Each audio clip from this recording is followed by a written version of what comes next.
that was related to ionic equilibria. We started ionic equilibria और ionic equilibria में हमने जो डिस्कस किया था,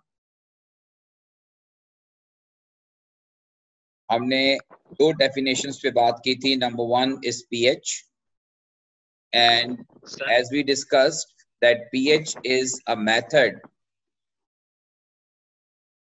to represent concentration of hydrogen ion. It is a way to describe.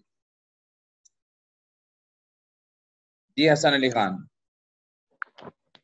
Sir मेरे यहाँ कल असल में लाइव नहीं थी तो मैं कल की क्लास नहीं ले पाया था, तो आप उसका काइंडली थोड़ा रिवाइज करा दीजिएगा जो आज पढ़ा रहे हो इम्पोर्टेंट हो.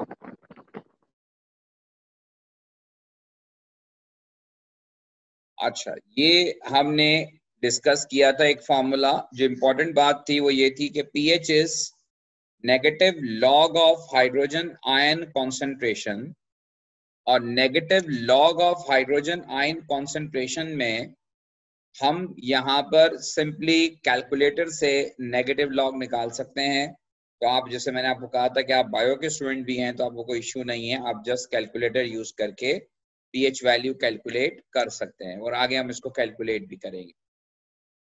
देयर इज अनदर फार्मूला जो हमने डिस्कस किया था, that was related to Kw, and Kw is related to water dissociation constant, and water dissociation constant is a product of concentration of H positive ion and OH negative ion in water or in an aqueous solution.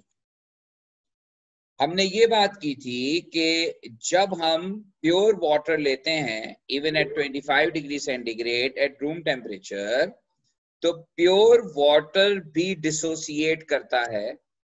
It dissociates partially, और वो जब partially dissociate करता है तो partial dissociation का result ये आता है कि it contain smaller amount of H positive and OH negative ion in the aqueous solution. और फिर जब हम ने इसकी प्रैक्टिकल वैल्यू फाइंड आउट की है एट 25 डिग्री सेंटीग्रेड, तो Kw की वैल्यू मैं आपको बता चुका हूं कि practical value of Kw is 1 into 10 to the power minus 14 mole square dm minus 6, and this value is given in the data booklet also, but this value was calculated at 25 degree centigrade. अगर temperature change होगा तो फिर जो है ये value कुछ और आएगी. ठीक है, और ये वैल्यू हमने किस तरह से फाइंड की थी, आपको मैंने बताया था कि जब वाटर डिसोसिएट होता है, it dissociates to form H positive ion plus OH negative ion, और आपको मैंने ये कहा था कि एट इक्विलिब्रियम ये प्रैक्टिकली फाइंड किया गया है कि H ion is 1 into 10 to the power minus 7 mole per dm cube, और ये वैल्यू हमने फाइंड की है एक इंस्ट्रूमेंट से which is known as conductivity meter, और ये कंडक्टेंस मेजर की जाती है इसके अंदर, और कंडक्टिविटी मीटर से ये वैल्यू मेजर की गई है प्योर वाटर में हाइड्रोजन आयन की. और हम ये अज्यूम करते हैं क्योंकि 1:1 का रेशियो है, तो what ever the value of H positive ion you have, it is equivalent to concentration of OH negative ion also.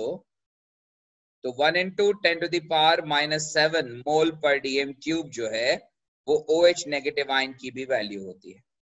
तो अब आप इस फॉर्मूले में जब ये दोनों वैल्यूज पुट करते हैं तो you will get 1 into 10 to the power minus 14, ये मोल स्क्वायर पर dm 6 है, लेकिन ये वैल्यू कहाँ से आएगी आपका सिलेबस नहीं है, आपको वैसे ये वैल्यू याद रखनी है। तो याद क्या रखनी, तो डेटा बुकलेट में भी गिवन है। अच्छा बेटा, KW जो था, this is simple formula, product of ionic concentration of H positive and OH negative ion, product of H positive and OH negative ion। आज का जो हमारा टॉपिक या डिस्कशन होगा पहले, that is related to another concept of K, and this is known to be Ka, and what is meant by Ka? Ka is acid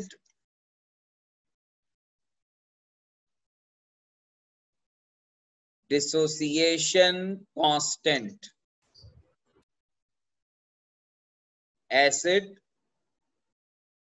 dissociation constant। Ka is known as acid dissociation constant, and this Ka is used for weak acids.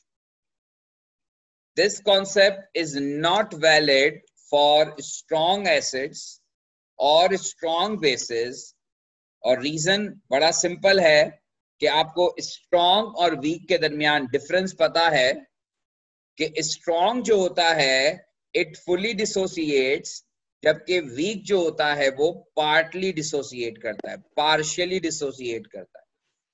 Therefore जो value of Ka है, it is used for weak acids only, और जहां पर भी Ka value आपको given है आप समझ जाएंगे कि ये एसिड वीक है, ऑल्दो कि आपको नहीं पता कि ये एसिड वीक है, but if the Ka value is given for any particular acid और फॉर एनी पर्टिकुलर कंपाउंड, तो आपको ये समझ में आ जाना चाहिए कि Ka वैल्यू का मतलब ये है कि this is considered to be a weak acid. हाँ, अब ये एक अलग बात है कि अभी इस पे आगे हम बात करेंगे कि इसकी एक्सटेंट किस तरह डिटरमाइन होगी कि कौन ज्यादा वीक और कौन कम वीक है, बट स्टिल Ka जो है ये जो है ये वीक एसिड है। अच्छा, it is for weak acid only. अब Ka जो है अगर हम कंसीडर करें कि एक वीक एसिड है and it is represented by Ha, where H is acid positive and A is negative, it is anion,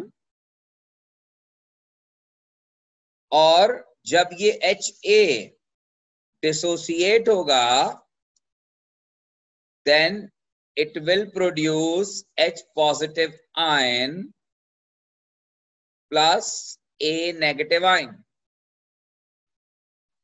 and due to reversible sign हम ये रिप्रेजेंट करना चाह रहे हैं कि ये प्रोसेस रिवर्सिबल है, यानी कि ये पार्शियली डिसोसिएट करेगा, it dissociates partially, because in case of strong acid हम कहते हैं कि वो कंप्लीटली डिसोसिएट करता है, तो स्ट्रॉन्ग एसिड में हम रिवर्सिबल का साइन नहीं बनाते। फॉर एग्जाम्पल HCl हो गया, HNO3 हो गया, ये हम सल्फ्यूरिक एसिड हो गया, these are normally considered as strong acid, so that's why we can't use reversible sign for their dissociation, and we considered that all the strong acids are completely dissociates, that's why reversible impact वहां पर बहुत ही minimized होता है, and the value of Ka is not used for weak acid, for strong acids.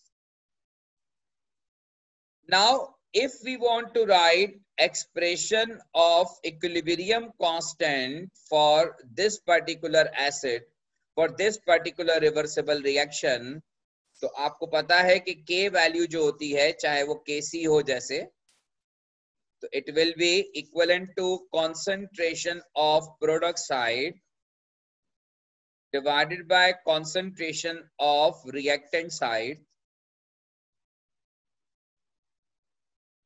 Now this is a general expression which we use for Ka. This is a general expression which we use for Ka. Now what is Ka? Ka is basically, आप देखें यहां पर ये क्या है? This is considered to be a dissociated part, और ये जो एसिड का है this is undissociated part. ये undissociated part है. So basically Ka is a ratio of concentration of dissociated part to undissociated part. It is a ratio of concentration of dissociated to undissociated part. But you should remember one thing, that Ka जो होता है वो product to reactant ratio ही है, लेकिन weak acid के case में product is dissociated part while reactant is undissociated part.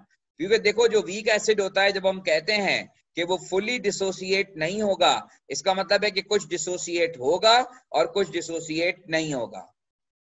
तो basically it is a ratio of concentration of dissociated part to concentration of undissociated part.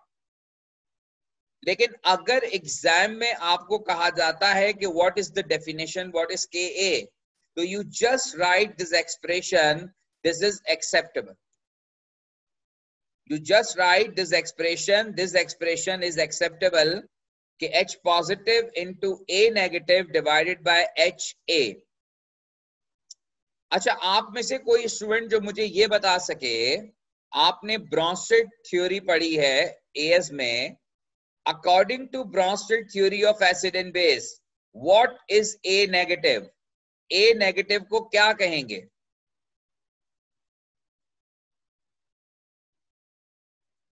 किसी को याद है? whenever acid releases proton,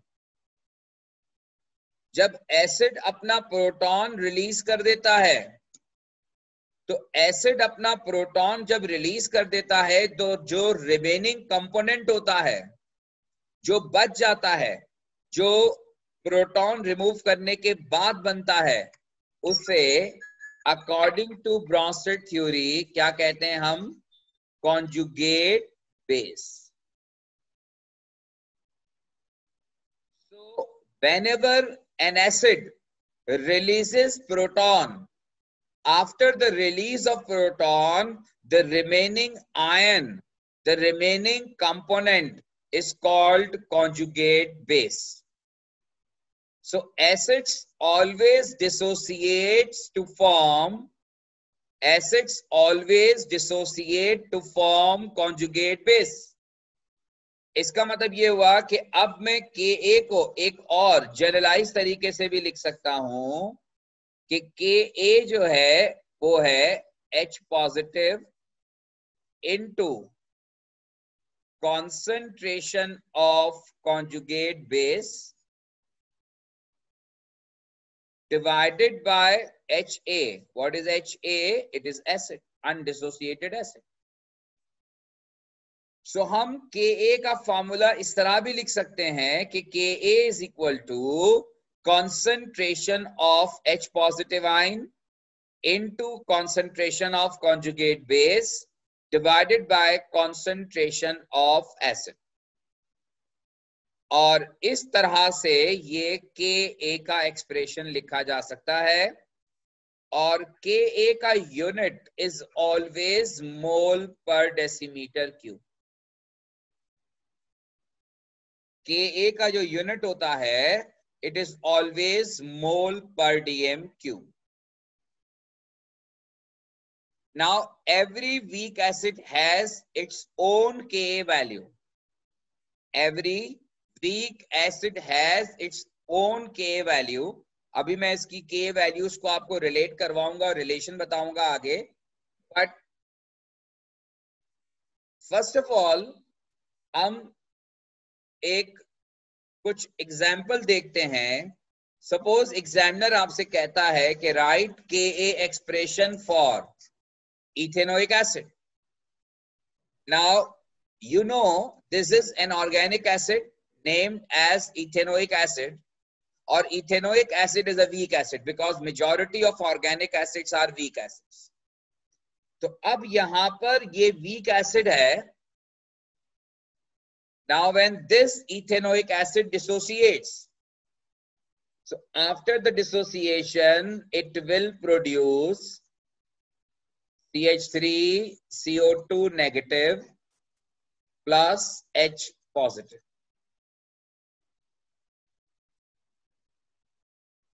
ये मैंने expression लिखा है after dissociation. And when an acid releases H positive ion, ये जो CH3CO नेगेटिव है, this is known to be what? Conjugate base. देखो एएस में जो कॉन्जुगेट बेस का कॉन्सेप्ट पढ़ा था वो A2 में आपके लिए बहुत इंपॉर्टेंट है. You should understand conjugate base of every acid. Whenever an acid releases proton, the remaining component is conjugate base. Now, how to write an expression for Ka? अब आप Ka का एक्सप्रेशन कैसे लिखोगे for ethanoic acid? Now, Ka for CH3 CO2H. जैसे S में आपको equilibrium expression लिखने के लिए आया करता था, इस तरह A2 में आपको Ka एक्सप्रेशन लिखने के लिए आएगा. आपको एग्जामिनर कहेगा कि write down acid dissociation constant और Ka expression for a given acid. Now the acid is ethanoic acid, so now as we know the expression will be concentration of product side to reactant side. So product side पर H positive है and the conjugate base is CH3 CO2 negative divided by concentration of weak acid, which is CH3 CO2H. Now this expression is known to be Ka expression for ethanoic acid. Ka expression लिखने का question आपको पास paper में काफी जगहों पे मिलेगा. और Ka expression हम कैसे लिखते हैं जी मोहम्मद अरमान?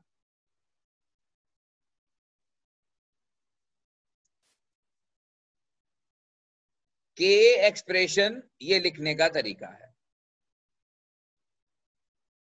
और अगेन आप देखें इसका यूनिट क्या बनेगा. इट शुड बी मोल पर डीएम क्यू. अच्छा, ये एक और चीज मैं आपको बताने जा रहा हूं. ये जो एसिड है ethanoic acid, it contain one carboxylic group. So it has an ability to lose one proton only. Although this compound contains CH3, इस कंपाउंड में CH3 मौजूद है, बट आपको पता है कि ये CH3 एसिडिक नहीं होता. Organic acids always have CO2H. तो CO2H का जो H होता है वो एसिडिक होता है. बाकी जो ऑर्गेनिक चेन के अंदर हाइड्रोजन्स होते हैं वो एसिडिक नहीं होते. So whenever we show dissociation, so only one proton will release, and this acid is known to be a monoprotic acid. Those acids which releases so monoprotic acid का मतलब क्या होता है कि it releases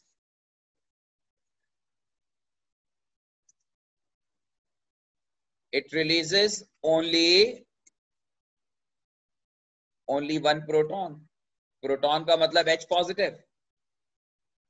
It releases only one proton. So this is known to be a monoprotic acid. Monoprotic acid का मतलब ये है कि which releases only one proton. तो ये टर्म आपको पता होनी चाहिए. जैसे अगर मैं कहता हूं डाइप्रोटिक, तो डाइप्रोटिक का मतलब ये होता है, डाइप्रोटिक का मतलब ये होगा कि इट रिलीजेस 2 प्रोटॉन. ट्राइप्रोटिक का मतलब है इट रिलीजेस 3 प्रोटॉन. और एक और चीज मैं आपको बताऊं रिलेटेड टू दिस, कि मोनोप्रोटिक के साथ साथ इसके लिए एक और टर्म यूज होती है. It is also known as monobasic acid. And why it is known as monobasic? Monobasic का मतलब ये होता है कि अगर इसके अंदर एक प्रोटॉन है तो ये एक OH से रिएक्ट करेगा, यानी मोनोबेसिक, यानी एक बेस से रिएक्ट करेगा. So that's why the term monoprotic or monobasic acids are used for those acids which have an ability to lose one proton only. Hopefully आपको मेरी बात समझ में आ गई होगी. Now taking another example, H2CO3.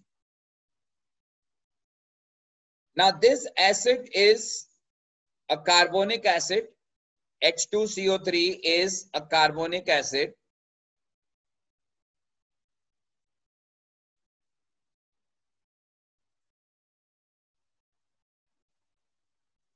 H2CO3 is a carbonic acid.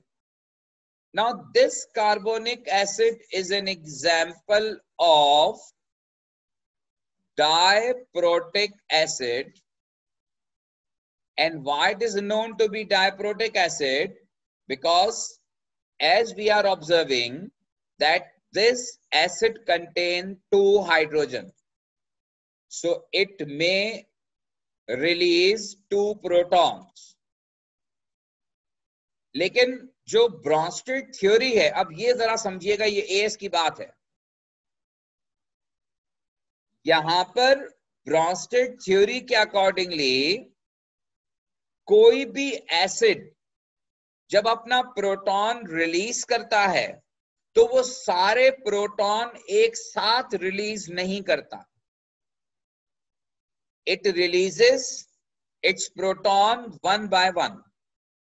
पहले वो एक प्रोटॉन रिलीज करेगा,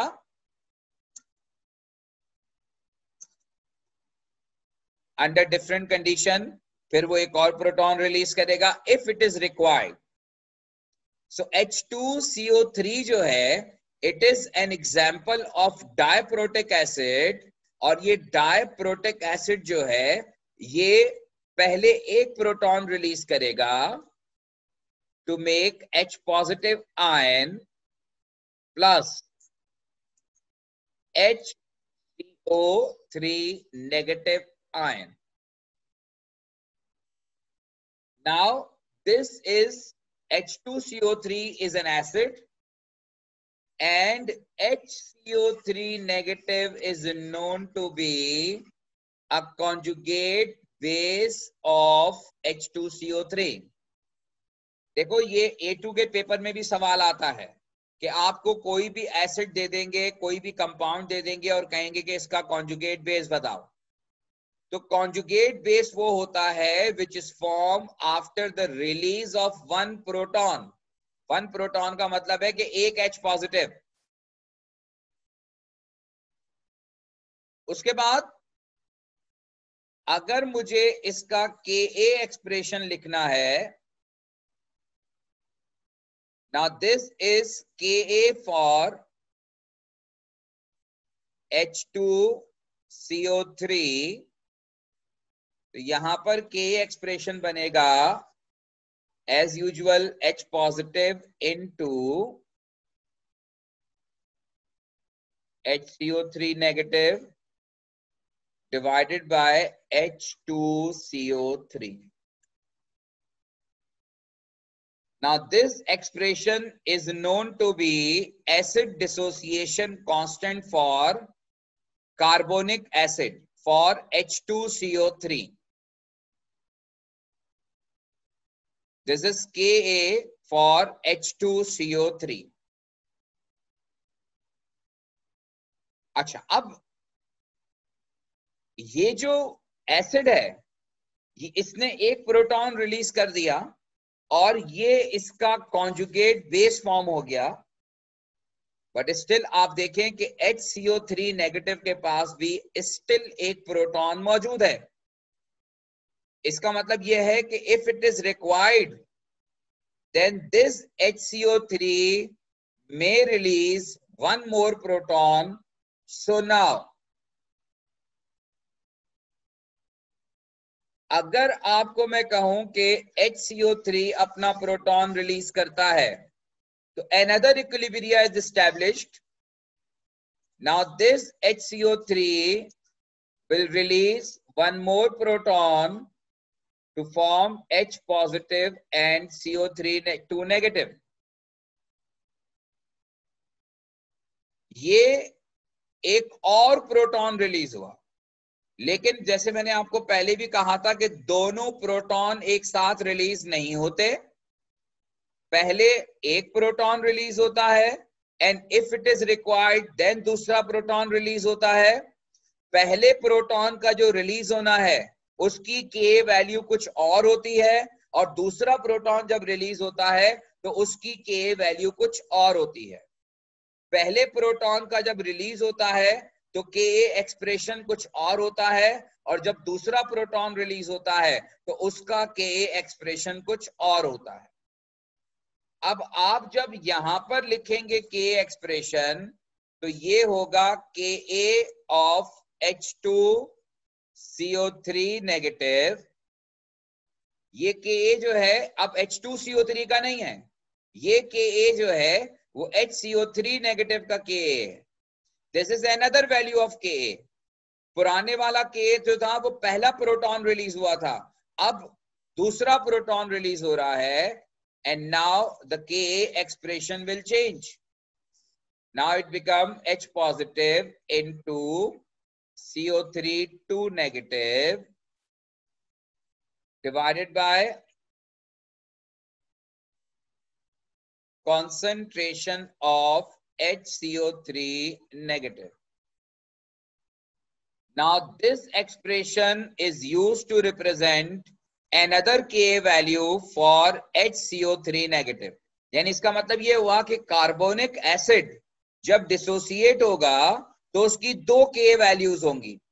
पहले वो एक प्रोटॉन रिलीज करेगा, उसकी एक Ka वैल्यू होगी, और फिर वो दूसरा प्रोटॉन रिलीज करेगा, उसकी एक और Ka वैल्यू होगी। दोनों केसेस में एक्सप्रेशन अलग अलग होगा। जैसे मैंने प्रीवियस पेज पे आप देखें H2CO3 डिसोसिएट हुआ, उसने एक प्रोटॉन रिलीज किया, इस एक्सप्रेशन में कुछ और आ रहा है, और जो अब हमने सेकंड एक्सप्रेशन लिखा है इसमें कुछ और आ रहा है।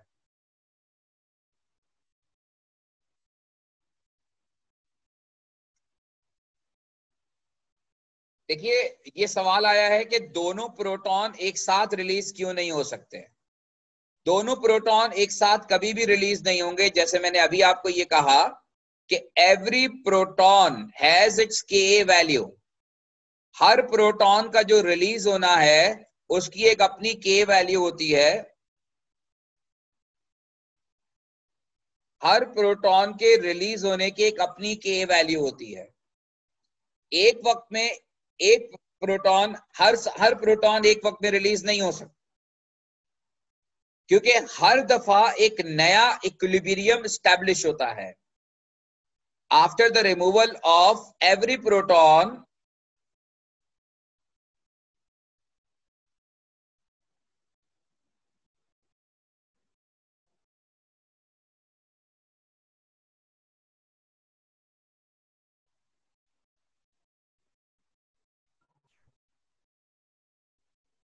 अच्छा, अब जैसे ही प्रोटॉन रिलीज होता है, हर प्रोटॉन जो है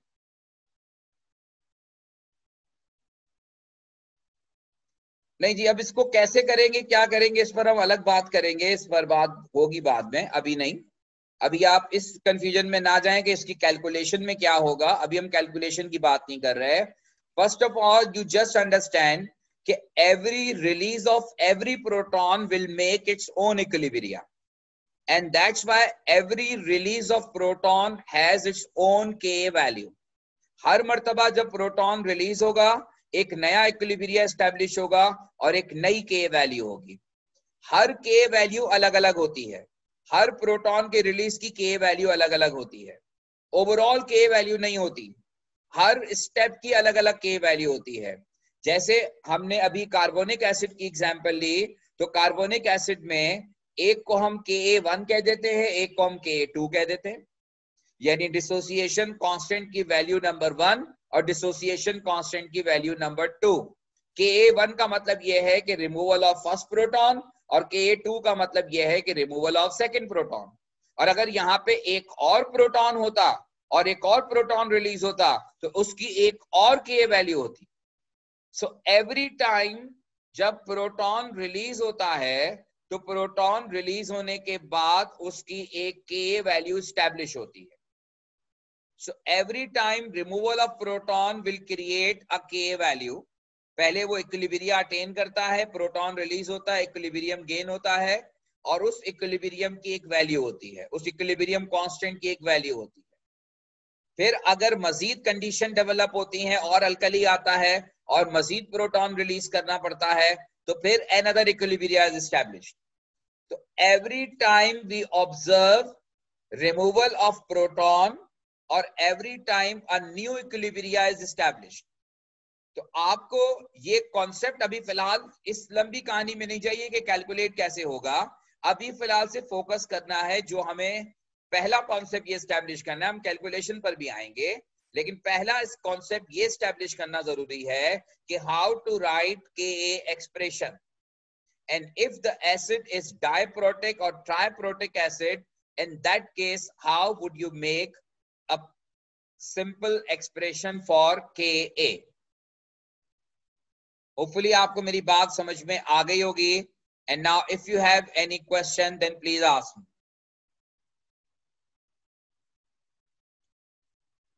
I am taking another example of organic acid, and this organic acid is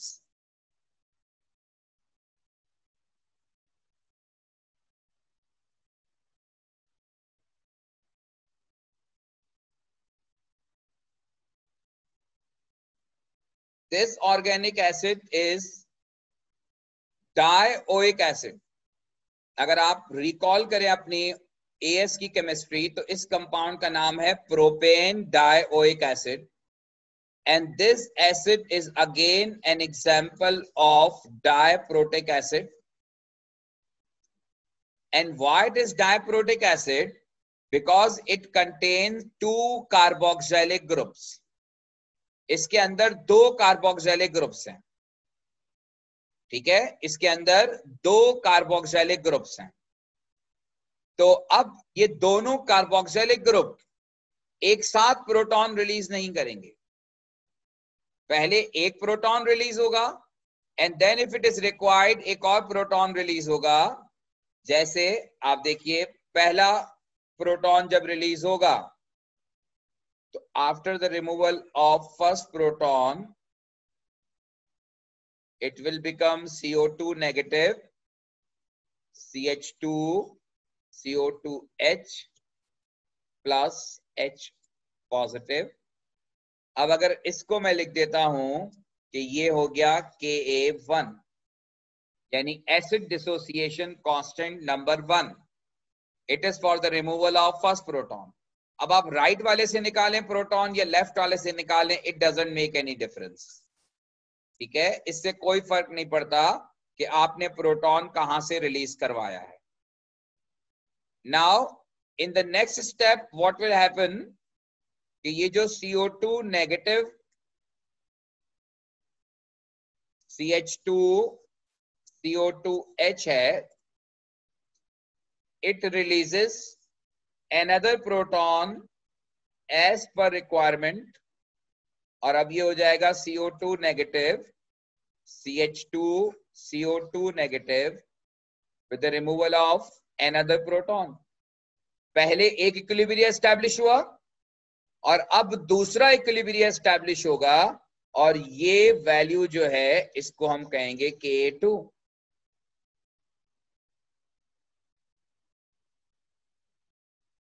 दोनों एक्सप्रेशन अलग अलग होंगे और दोनों के वैल्यूज जो हैं वो अलग अलग होगा। K1 ज्यादा होगा, K2 कम होगा। ठीक है, K1 इसलिए ज्यादा होगा कि पहला प्रोटॉन कंपैरेटिवली आसानी से निकलता है, उसके मुकाबले में जब आप पार्टिकल पे नेगेटिव चार्ज आ जाता है and if you want to remove one more electron तो ये डिफिकल्ट होता है। अभी भी दो मौजूद हैं बेटा, आपको बहुत शदीद जो है वो ऑर्गेनिक पढ़ने की जरूरत है। आप ऑर्गेनिक पढ़ेंगे तो ये पता चलेगा कि ये दो प्रोटॉन जो है ये जो कार्बन के साथ कनेक्ट होते हैं वो प्रोटॉन नहीं होते, वो एसिडिक कैरेक्टर नहीं रखते। ऑर्गेनिक कंपाउंड के अंदर वो प्रोटॉन एसिडिक कैरेक्टर रखते हैं जिनके अंदर कार्बोक्सिलिक ग्रुप मौजूद होता है। तो वो हाइड्रोजन जो कार्बोक्सिलिक ग्रुप से कनेक्टेड है वो एसिडिक नेचर का होता है, बाकी कोई हाइड्रोजन एसिडिक नेचर का नहीं होता। इस तरह तो अगर आप सोचेंगे तो मीथेन में भी 4 हाइड्रोजन है तो क्या वो एसिड है? नहीं। इथेन में 6 हाइड्रोजन है तो क्या वो सारे 6 हाइड्रोजन एसिड है? ऐसा नहीं है।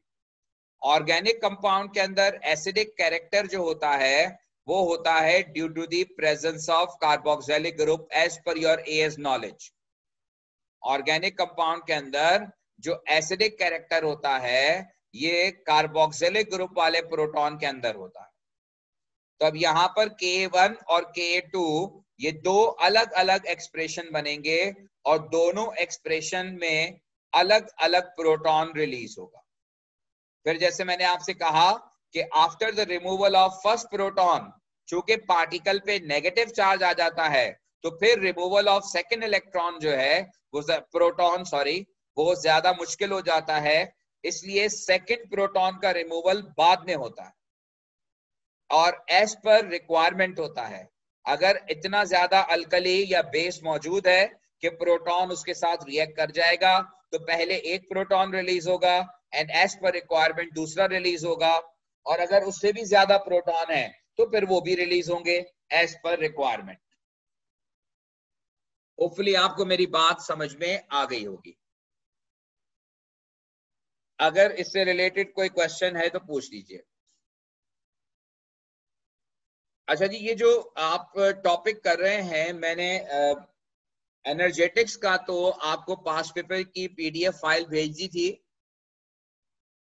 और वो पीडीएफ फाइल जो है वो आप डेफिनेटली उसको आपने सॉल्व किया होगा, काफी लोगों ने कोशिश की होगी, लेकिन मेरे पास कोई क्वेश्चंस नहीं आए, कोई प्रॉब्लम नहीं आया। लगता है या तो बहुत ही माशाल्लाह आप लोग पढ़े लिखे लोग हैं, सब आसानी से हो जाता है आपसे, या फिर आप बिल्कुल कोई काम नहीं कर रहे।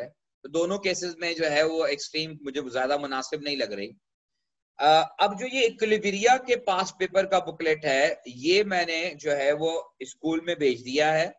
आपका कॉलेज जो है वो आपको प्रोवाइड करेगा प्रिंटेड फॉर्म में टॉपिक वाइज, क्योंकि आप देखें जैसे ये एक्सपेक्टेड है कि 15 सितंबर से इंशाल्लाह क्लासेस फिजिकल शुरू हो जाएंगी, तो उसके बाद ये सारा का सारा मटेरियल जो है वो आपको पास फिजिकली होना है। तो इसलिए आपको जो सॉल्व करने के लिए भी आप जो है वो सॉफ्ट कॉपी पे सॉल्व नहीं कर सकते, आपको प्रिंटेड फॉर्म ही चाहिए। तो मैंने उनसे यही कहा कि आप इनको प्रिंटेड फॉर्म में जब आप बच्चों को बुला रहे हैं तो उसके साथ साथ असाइनमेंट के साथ साथ उनको जो है ये प्रिंटेड फॉर्म में जो है वो इनको दे दीजिएगा। तो वो पास पेपर्स मैंने उनको भेज दिए हैं, वो प्रिंट करवा के वो आपको प्रोवाइड कर देंगे जो इक्विलिब्रिया के हैं। एनर्जेटिक्स के अगर आप चाहेंगे तो वो भी मैं उनको भेज दूंगा, वो भी करा के दे देंगे वो, लेकिन अभी फिलहाल मैंने उनको सिर्फ इक्विलिब्रिया के भेजे हैं। अच्छा, अब मैं एक रिलेशन आपको बताने जा रहा हूं और वो रिलेशन है वैल्यू ऑफ के और स्ट्रेंथ ऑफ एसिड्स है। ऑल्दो मैं पहले भी आपको बता चुका हूं कि के value is only use for weak acids. जो के वैल्यू होती है it is use for weak acids only. लेकिन क्या सारे एसिड एक जैसे वीक होंगे? सारे एसिड की वीकनेस एक जैसी होगी? सारे एसिड की स्ट्रेंथ एक जैसी होगी? तो ऐसा नहीं है। वीक एसिड में भी रिलेटिव स्ट्रेंथ अलग अलग होती है और वो डिपेंड करती है उसकी के वैल्यू पर। So there is a relation in between K value and strength of acid, relative strength of acid. K value and relative strength of acid एक दूसरे से रिलेट करते हैं। देखिए फिर रिकॉल कीजिए के क्या था? डिसोसिएटेड और अनडिसोसिएटेड पार्ट का रेशो था, यानी प्रोडक्ट अपॉन रिएक्टेंट। अब अगर डिसोसिएटेड पार्ट ज्यादा होगा तो इसका मतलब यह है कि एसिड कंपैरेटिवली ज्यादा स्ट्रांग है, और अगर एसिड ज्यादा स्ट्रांग होगा तो उसकी के वैल्यू ज्यादा होगी। तो बेसिकली जो रिलेशन बनता है के वैल्यू के साथ इसका, वो ये बनता है कि ग्रेटर द के वैल्यू, और ये वाली बात भी मैं आपको इसलिए पॉइंट आउट कर रहा हूं कि पास्ट पेपर में क्वेश्चंस मौजूद हैं जहां एग्जामिनर आपको डिफरेंट के वैल्यूज देता है और कहता है कि आप इन एसिड को स्ट्रेंथ वाइज अरेंज करें। तो एसिड की स्ट्रेंथ अरेंज करने के लिए वो ये है कि ग्रेटर द के वैल्यू, जितनी के वैल्यू ज्यादा होगी देन greater will be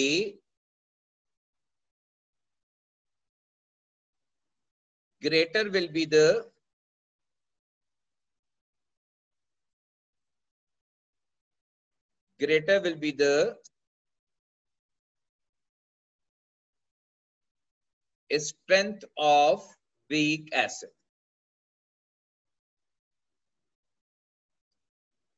अब आप ये नहीं समझिएगा कि मैं ये कहना चाह रहा हूं कि के वैल्यू जितनी ज्यादा होगी एसिड स्ट्रांग हो जाएगा। मैंने कहा है कि greater will be the relative strength of weak acid. जहां के वैल्यू होती है वहां सारे एसिड वीक होते हैं। जहां के वैल्यू होती है वहां सारे एसिड वीक होते हैं, लेकिन के वैल्यू से हम कंपेयर कर सकते हैं रिलेटिव स्ट्रेंथ कि भाई 3 एसिड्स हैं। फॉर एग्जांपल मैं 3 एसिड देता हूं 1, 2 एंड 3, और तीनों की के वैल्यू हम लिखते हैं, और के वैल्यू इसकी है 1.5 10 टू द पावर -5। एसिड 2 की है 2.8 10 टू द पावर -6, और एसिड 3 की जो है वैल्यू है वो है 7.9 10 टू द पावर -3। अब आपको इनकी रिलेटिव स्ट्रेंथ अगर देखनी है तो आप देख रहे हैं कि रिलेटिव स्ट्रेंथ में के में तीनों की पावर 10 टू द पावर में फर्क है, और 10 टू द पावर में फर्क क्या है कि 10 टू द पावर -3 जो है वो लार्जेस्ट वैल्यू है इन तीनों में, जबकि 10 टू द पावर -6 जो है वो इनमें स्मॉलेस्ट वैल्यू है। तो अब अगर आप रिलेटिव स्ट्रेंथ के लिहाज से अरेंज करेंगे तो हम ये कह सकते हैं कि acid number 3 is stronger than acid number 1, and acid number 1 is stronger than acid number 2 on the basis of their K value। हमने इन तीनों एसिड 1, 2 और 3 को अरेंज कर लिया, और एसिड नंबर 3 इन तीनों में रिलेटिवली ज्यादा स्ट्रॉन्ग है बिकॉज ऑफ इट्स ग्रेटर के वैल्यू। और ग्रेटर के वैल्यू का मतलब है ग्रेटर डिसोसिएशन। जितनी के वैल्यू ज्यादा होगी उसका डिसोसिएशन उतना ही ज्यादा होगा, और उस एसिड की रिलेटिव स्ट्रेंथ उतनी ही ज्यादा होगी। होपफुली आपको जो है वो मेरी बात समझ में आ गई होगी। इसमें अगर किसी किस्म का कोई कंफ्यूजन या कोई क्वेश्चन आपके जहन में है तो पूछ लीजिए।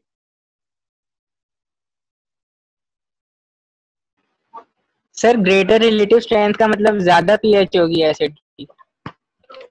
ज्यादा पीएच नहीं होगी, कम पीएच होगी। रिलेटिव स्ट्रेंथ कम जितनी होगी, ज्यादा होगी पीएच उतनी कम होगी। सही।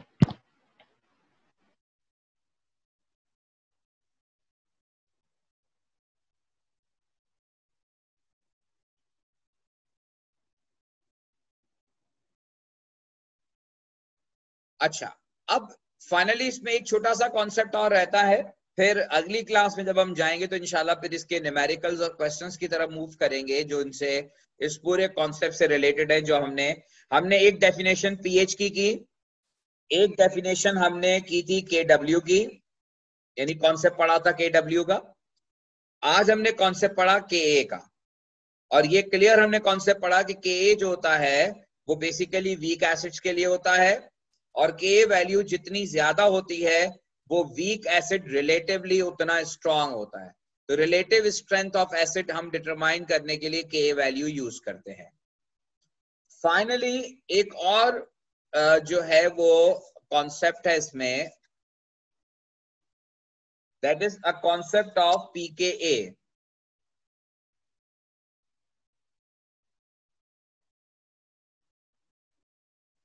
बेटा कौन सी पुरानी बात, ये तो बात हो गई ना ये वाली। प्रीवियस स्लाइड के अंदर मैंने आपको ये बताया कि जितनी रिलेटिव स्ट्रेंथ जो है, जितनी के वैल्यू ग्रेटर होगी उतनी ही एसिड की रिलेटिव स्ट्रेंथ ज्यादा होगी। तो अब अगर हमें एसिड 1, 2 और 3 तीन मुख्तलिफ एसिड की के वैल्यूज गिवन है, इसमें लार्जेस्ट वैल्यू 10⁻³ है। इसका मतलब ये हुआ कि एसिड 3 रिलेटिवली स्ट्रॉन्गर है देन एसिड 1, क्योंकि -3 के बाद और छोटी वैल्यू -5 है, और -5 से छोटी वैल्यू -6 है। तो acid 3 is stronger than 1 and 1 is stronger than 2। ये हमने बात की। फाइनली आपको मैं बता रहा हूं कि एक और टर्म है दैट इज पीकेए। ये पीकेए उसी तरह है जैसे पीएच था। पीएच में आपने पी का मतलब पढ़ा था नेगेटिव लॉग, और एच का मतलब एचाइन कॉन्सेंट्रेशन। तो बिल्कुल इसी तरह से पीकेए जो होता है ये के वैल्यू का नेगेटिव लॉग होता है। तो again it is a mathematical term. pKa is simply a negative log of Ka, और इसका भी नेगेटिव लॉग लेने का तरीका वही होगा जो मैंने आपको प्रीवियस क्लास में pH का बताया था। तो pKa is negative log of Ka, वही Ka है, ये भी एसिड की स्ट्रेंथ को ही शो करता है। लेकिन pKa का जो रिलेशन है वो एसिड स्ट्रेंथ के साथ, देखें अगर फर्ज कीजिए कि Ka वैल्यू 1 × 10⁻³ है, तो फिर इसका नेगेटिव लॉग जब आप निकालेंगे तो 3 आएगा। अगर K वैल्यू 1 × 10⁻⁻4 है तो इसकी pK वैल्यू 4 आएगी। ये मैं आपको डायरेक्ट बता रहा हूं, अगर आप कैलकुलेटर से कैलकुलेट करेंगे तो यही आंसर आएंगे जो मैं लिख रहा हूं। अगर 10⁻³ है तो pK वैल्यू नेगेटिव लॉग 3 आएगा, -4 में नेगेटिव लॉग 4 आएगा, -5 में नेगेटिव लॉग 5 आएगा। इसका मतलब यह है कि जैसे जैसे K वैल्यू छोटी होती जा रही है pK वैल्यू बढ़ती जाएगी। जैसे जैसे K वैल्यू स्मॉल होती जाएगी उसका नेगेटिव लॉग इंक्रीज होता जाएगा। इसलिए कभी कभार एग्जामिनर क्वेश्चन में ट्विस्ट करता है, और वो ट्विस्ट ये करता है कि instead of taking relation of Ka with the strength of acid, examiner आपको कहता है कि pKa से कंपेयर करो। अब आप देख रहे हैं कि जैसे जैसे K वैल्यू स्मॉल हो रही है pK वैल्यू बढ़ती जा रही है। इसका मतलब ये हुआ कि अगर आप pKa से कंपेयर करेंगे, तो अब मैं नेक्स्ट रिलेशन लिख रहा हूं pKa के साथ कि greater the value of pKa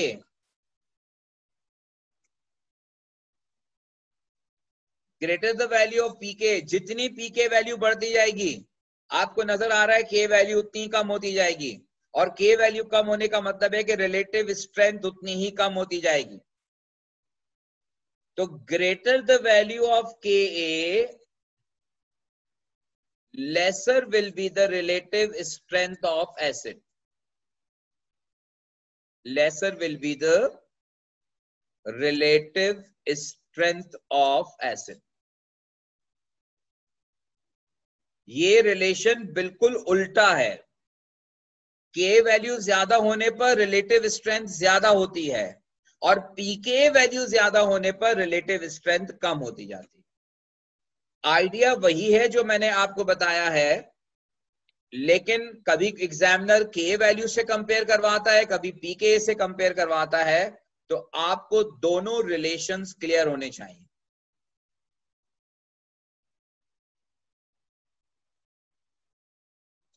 hopefully आपको ये बात समझ में आ गई होगी, और अगर आपको लगता है कि कोई क्वेश्चन है आपके जहन में और कोई बात क्लियर नहीं है तो आप मुझे जो है वो बता सकते हैं।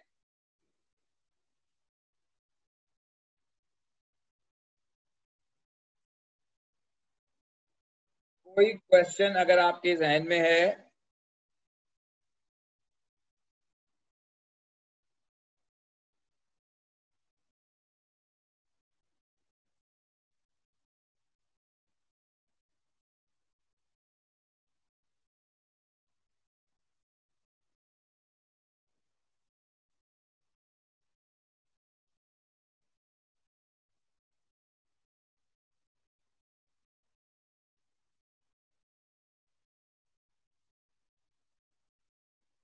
राइट जी, तो